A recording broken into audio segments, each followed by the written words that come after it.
మెదక్ జిల్లా రామాయంపేటలో బీజేపీ నాయకులు మీడియా సమావేశం నిర్వహించారు. రేపు భారత్ బంద్ పిలుపు కాగా ఆ రైతులకు రాష్ట్ర ముఖ్యమంత్రి కేసీఆర్ తెలపడం సిగ్గుచేటని, తెలంగాణ ప్రభుత్వం రైతు బంధు డబ్బు సమయానికి ఇవ్వకుండా రైతులకు రుణమాఫీ లేదు, సన్నవరి వేసుకోమని రైతులకు తెలిపి ప్రభుత్వం మోసం చేశారని బీజేపీ నాయకులు ఆరోపిస్తూ విమర్శించారు. రైతులకు మేలు జరగాలని ప్రధాని మోదీ కొత్త రైతు చట్టాన్ని తీసుకువస్తే వాటిని విమర్శించడం తగదని, ముందు తెలంగాణలో రైతులకు న్యాయం చేసిన తర్వాత దేశవ్యాప్త సమ్మెలో టీఆర్ఎస్ వాళ్ళు పాల్గొనాలని బీజేపీ నాయకులు అన్నారు. ఈ మీడియా సమావేశంలో బీజేపీ మండల అధ్యక్షులు శివరాములు, బీజేపీ జిల్లా ప్రధాన కార్యదర్శి సుధాకర్ రెడ్డి, కార్యవర్గ సభ్యులు నరసింహులు, మండల కోశాధికారి అల్లాడి రమేష్, ఎస్టీ మోర్చా మండల అధ్యక్షులు శివల నరేష్ తదితరులు పాల్గొన్నారు.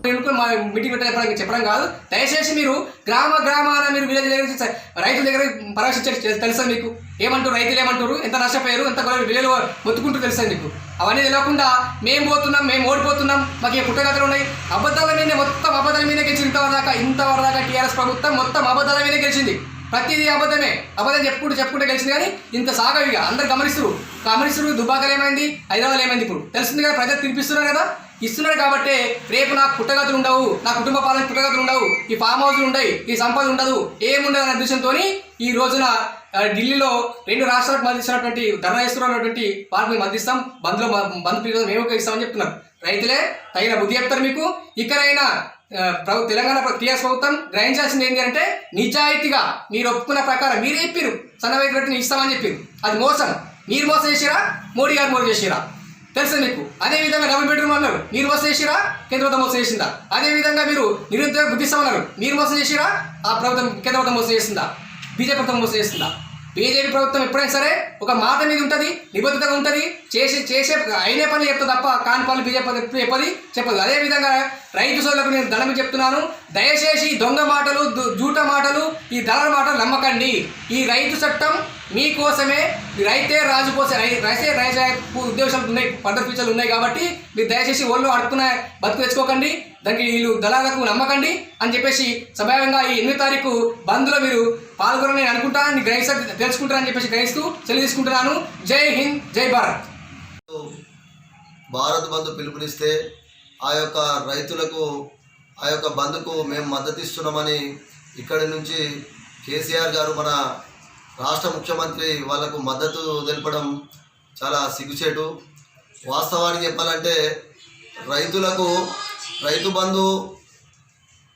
బంధు ఇస్తా అని చెప్పి రైతు బంధు నువ్వు ఇయ్యలే, టైంకి ఇస్తలేవు. అదేవిధంగా రైతులకు రుణమాఫీ చేస్తా అని చెప్పి రైతులకు రుణమాఫీ చేయలేవు.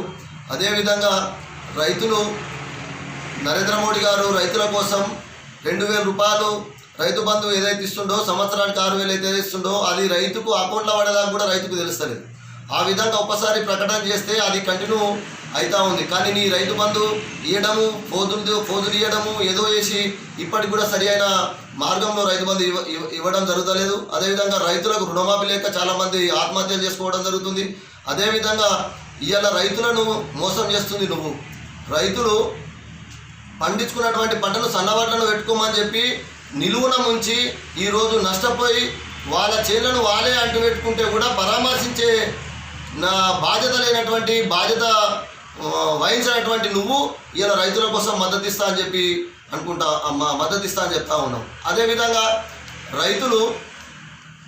రైతుల కోసం ఈరోజు కేంద్ర ప్రభుత్వం తెచ్చినటువంటి చట్టం ఏంటంటే, రైతు తన పంటకు తానే గిట్టుబాటు ధర నిర్ణయించుకొని అమ్ముకునే విధంగా చట్టం తీసుకొస్తే రైతు లాభం పొందాలని చెప్పి, రైతు బాగుంటేనే రాజ్యం బాగుంటుందనే మన ఏదైతే నానుడు ఉందో దాని ప్రకారము బడుగు బలహీన వర్గాల ఆశాజ్యోతి అయినటువంటి కింది స్థాయికి వచ్చినటువంటి మన ప్రియతమ ప్రధానమంత్రి నరేంద్ర మోడీ గారు కొత్త చట్టం తీసుకొచ్చి రైతులకు మేలు చేస్తే, నువ్వు రైతులు ఏడ బాగుపడితే ఇబ్బంది అవుతుందని చెప్పి సన్నవాట్లు పెట్టించి అట్లా దొక్కేసి ఈ ఆశ చెప్పి బాగా ఇబ్బందుల పాలకు రైతులకు వ్యతిరేకం చేస్తున్నటువంటి వాడివి నువ్వు.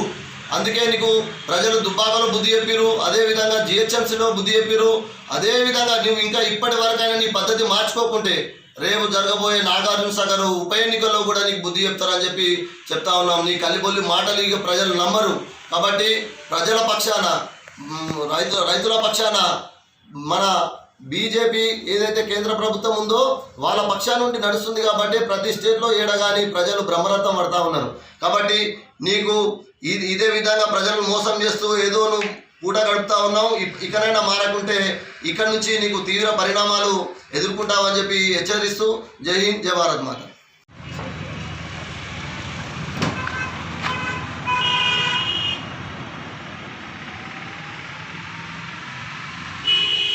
నమస్కారం.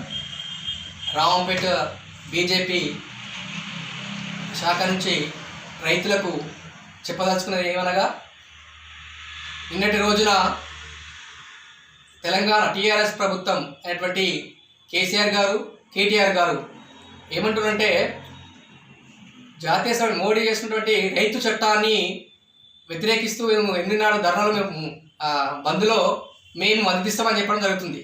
మేము అంటున్నాము బీజేపీ తరఫు నుంచి, ఈ రామపేట మండల శాఖ నుంచి మేము సూటిగా మిమ్మల్ని అడగదలుచుకునే విషయం ఏమనగా, మీరు ఈ తెలంగాణలో వర్షాకాల పంటలప్పుడు మీరు ఏ రైతులకు ఏం చెప్పారు? వస్తుంది ఏం చెప్పారు మీరంటే, సన్నవర్లు వేస్తేనే మేము కొంటాము, మక్కలు వేసినా దొడ్డువర్లు వేసినా మేము తీసుకోము, లేదు రైతు బంధు రాదు అని చెప్పేసి రైతులను అబద్ధాలు చెప్తూ రైతులు ఏం చేసి మీరు సన్నవారు పెట్టేసి, ఈ సన్నవారు పెట్టిన తర్వాత ఏమైందంటే, మందులు కొట్టలేక, ఆ పంట రాలేక, ఇవ్వలేక కొంతమంది చాలామంది అంటిపెట్టుకున్నారు. ఆ తర్వాత అంటిపెట్టుకొని దిగుబడి రాకపోవడం వల్ల లాస్ అయ్యి చాలా మండలం మొత్తం చూసినట్టుంటే లాభాలు పోగొట్టుకుంటున్నారు. చాలా లాస్ అయిపోయారు, ఏడుస్తున్నారు, ఒక్కొక్క రైతు ఏడుస్తున్నారు. ఈ టైంలో, ఈ కాలంలో, ఈ 15 రోజుల నుంచి అదే జరుగుతుంటే, ధర్నాలు చేస్తుంటే, రాస్తారోకాలు చేస్తుంటే, మీరు ఫామ్ హౌస్లో ఉండి బయటకు వెళ్లకుండా, తండ్రి కొడుకులు బయటకు వెళ్లకుండా, రైతు సమస్య పట్టించుకోకుండా, మీరు ఈ రోజున రైతు గురించి మాట్లాడే నైతిక హక్కు మీకు ఉందా అని అడుగుతున్నా సూటిగా ఈ సమావేశం ఇక్కడ నుంచి. అదేవిధంగా రైతులు నువ్వు పట్టించుకోకుండా కనీసం ధర ఏం చెప్పావు నువ్వు సమావేశంలో, సన్నవారు పెడితే 200 100 పెంచామా అంటివి.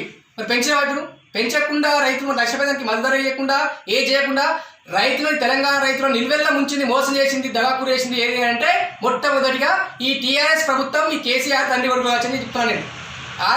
ఈ రైతులు లేనప్పుడు అక్కడ ఢిల్లీ గురించి ఎందుకు మాట్లాడుతున్నావు, మోడీ గురించి ఎందుకు మాట్లాడుతున్నావు? మోడీకి నీకు పొందనుందా అసలు? దేశ ప్రధానమైనటువంటి 29 రాష్ట్రాల్లో ఉన్నటువంటి రైతులు ఎక్కడ లేనిది 2 రాష్ట్రాలు మాత్రమే.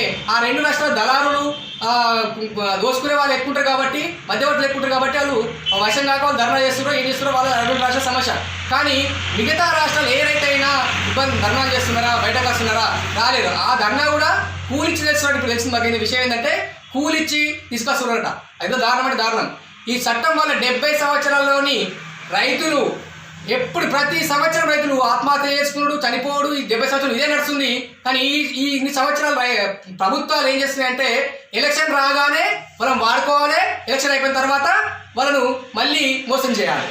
ఈ 70 సంవత్సరాలు అదే జరుగుతుంది. ఆత్మహత్య జరుగుతున్నాయి, అట్లా జరుగుతున్నాయి. దాన్ని దృష్టిలో పెట్టుకొని మోడీ గారు అనేటువంటి ప్రధానమంత్రి అయిన నుంచి ఆయన ఈ సమస్యను పరిష్కరించాలి, రైతే రాజు కావాలి, రైతే రాజైతేనే ఈ దేశంలో బాగుపడతాయనే ఉద్దేశంతో కొత్త చట్టం చేయడం జరిగింది. అందులో రైతుకు ఎలాంటి మోసం చేసే బిల్లే లేదు. అయినప్పటికీ ఆ బిల్లు పాస్ అయితే ఈ కొన్ని రాష్ట్రాలు మీ రైతులను దళాలు చేసినటువంటి, మోసం చేసినటువంటి రాజకీయ పక్షాలకు పుట్టగతులు ఉన్నాయి. రైతే రాజవుతాడు. రాజైనప్పుడు ఇప్పుడు ఆ ఎలక్షన్ టైంలో వాడుకోరాదు కదా, అబద్ధాలు చెప్పరాదు కదా. ఈ మొట్టమొదటి తెలంగాణ ప్రభుత్వం నేను చెప్పాల్సింది ఏంటంటే, ఈ కొడుకు కేటీఆర్ అటువంటి మంత్రి గారు ఏం మాట్లాడుతుందంటే, రైతులకు మోసం చేస్తుర్రు, రైతులను ప్రైవేటీకరణ చేస్తామనుకుంటున్నారు అని ఇంతకుముందు చెప్పి